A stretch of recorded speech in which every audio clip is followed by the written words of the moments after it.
네, 오늘은 12월 18일입니다. 수요일입니다. 새벽 예배 나오시는 우리 성도님들을 환영합니다.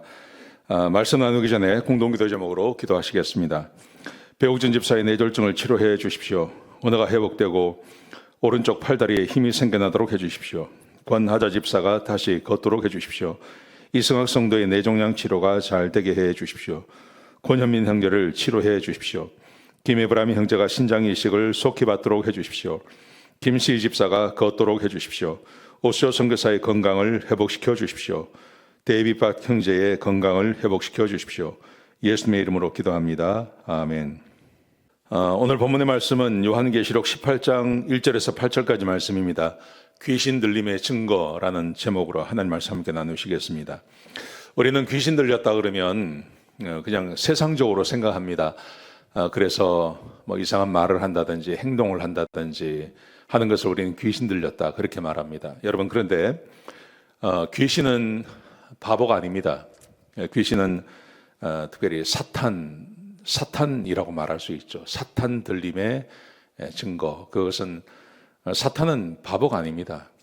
사탄은 굉장히 전략적이고 아주 똑똑하고 자기를 숨기고 그렇게 행동을 하죠. 그래서 아담에게도 자기를 숨겼고, 그리고 심지어 베드로 같은 경우도 사탄에게 넘어가지 않습니까? 근데 이 사탄이 사람에게 들어오면 사람이 어떻게 변할까요?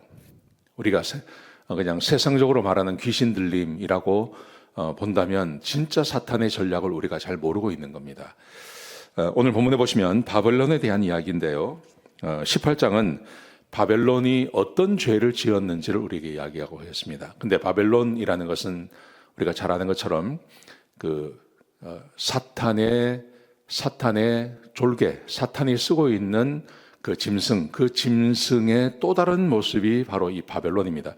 그러니까 바벨론이라는 것이 로마를 상징하기도 하지만 또 한편으로 보면 마귀에게 붙잡힌, 사탄에게 붙잡힌 도시, 그리고 그 안에 사는 사람들을 우리에게 말해주고 있는 겁니다. 사탄에게 붙잡힌, 귀신 들린 그런 도시, 그리고 그 안에 사는 사람들은 어떻게 살아갈까요? 우리가 이것을 보면 귀신 들림이 어떤 것인지 알 수 있다는 것입니다. 자, 먼저 보시면 이렇게 말합니다. 이 바벨론에 대해서 이렇게 말합니다. 1절에 보시면 하늘에서 큰 권세를 가진 한 천사가 내려옵니다. 그래서 이렇게 말을 합니다. 무너졌도다 무너졌도다 바벨론이여, 귀신의 처소이고 더러운 영이 모인 곳이며 그의 행음으로 만국이 무너지고 땅의 왕들과 상인들도 그와 함께 음행하고 사치했다. 그러니까 모든 죄와 모든 악행의 근원이라는 거죠. 바벨론이라는 것은 겉으로 보기에는 화려해 보이지만 사실은 그 안에 귀신이 있다는 겁니다. 귀신의 처소, 더러운 영이 모여 있는 것. 그래서 드러나는 행위는 음행하고 그리고 사치하고 음행하는 일을 한다는 것입니다. 귀신에 사로잡힌 이 도시, 이 사람들. 그러면 귀신 들림의 의미는 어떤 의미일까요? 오늘 본문에 보시면 이렇게 되어 있습니다. 4절에 보시면요, 두 번째 다른 음성이 들렸습니다. 두 번째 다른 음성이라고 하니까 다른 천사일 수도 있고 아니면 같은 천사가 두 번째 말을 할 수도 있는 거죠. 이렇게 말을 합니다. 그의 죄는 하늘에 닿았고 하나님께서 진노하신다. 그러므로 너희도 그대로 갚아주라. 그러면서요, 이렇게 합니다. 이 7절, 8절 말씀해 보시면 이 바벨론이 어떤 성이었냐 하면, 어떤 죄를 짓냐 하면 그 성은 지금까지 자신을 영화롭게 하고 사치했다. 자신을 영화롭게 하고 사치했습니다. 그리고 이게 귀신 들림이라는 것입니다. 자기를 영화롭게 하고 자기가 할 수 있는 모든 사치를 다 부리고 살아가는 것. 7절에 보시면 그가 말하기를 나는 여왕이고 과부가 아니므로 결코 망하지 않을 것이다. 세상에서 많은 사람들이 자기의 직업을 믿습니다. 자기의 돈을 믿습니다. 자기의 건강을 믿고 살아갑니다.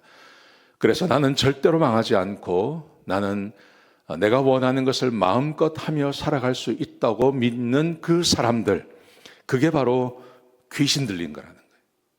그게 귀신 들리라는 거예요. 이게 귀신 들림의 증거라는 것입니다. 자기를 영화롭게 하고 또 자기가 사치를 즐기며 스스로 말하기를 나는 여왕이고, 여왕이란 말은 나는 무엇이든지 다 할 수 있다는 말이죠.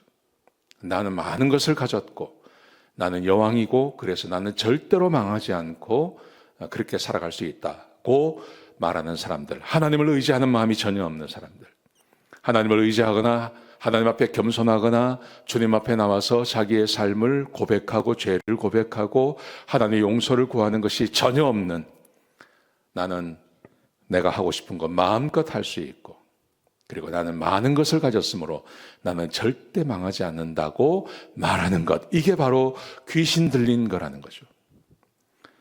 그 당시에 로마의 사람들이 그렇게 살았다는 것입니다. 로마의 귀족이라는 게 그런 거 아닙니까? 로마 시민이 된다든지 아니면 로마의 귀족이 되면 로마 시 자체가 그것을 책임져 줍니다. 그들의 삶을 책임져 줍니다. 수많은 노예를 부리며 마음껏 살 수 있는 것이죠.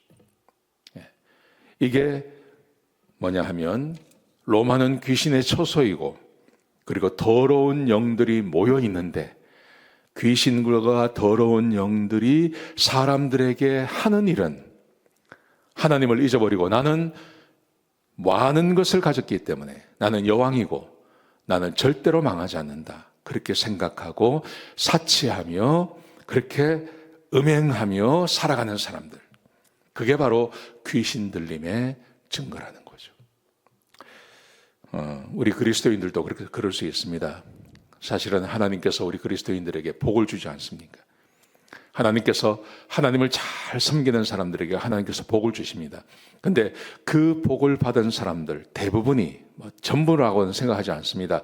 근데 상당히 많은 사람들이 하나님께 복을 받고 나면 그 복이 자기의 힘과 능력에 의해서 얻었다고 생각해요. 그리고 그것을 누리며 사는 것은 전혀 문제가 아니라고 생각하죠. 그래서 하나님을 멀리하고 교회를 떠나고 하는 경우를 제가 종종 봅니다. 힘들고 어렵고 가난할 때는 그렇게 살지 않다가 좀 형편이 좋아지면 하나님을 떠나서 사는 사람들 많이 보게 됩니다. 여러분, 그것은 자연스러운 게 아닙니다. 거기에 귀신이 함께 한다는 것입니다. 악한 영이 함께해서 그렇게 하도록 유도한다는 겁니다. 오늘 본문에 우리가 주고 있는 교훈, 귀신 들림의 증거, 귀신 들렸다는 것이 반드시 정신이 나가서 하는 행동, 그것만 말하는 게 아닙니다. 그게 아니라 하나님을 잊어버리고 살아가는 것, 자기가 주인 되어서 살아가는 것, 하나님이 아닌 자기가 가지고 자기의 힘을 믿고 살아가는 것, 그게 바로 귀신 들림의 증거라는 것입니다.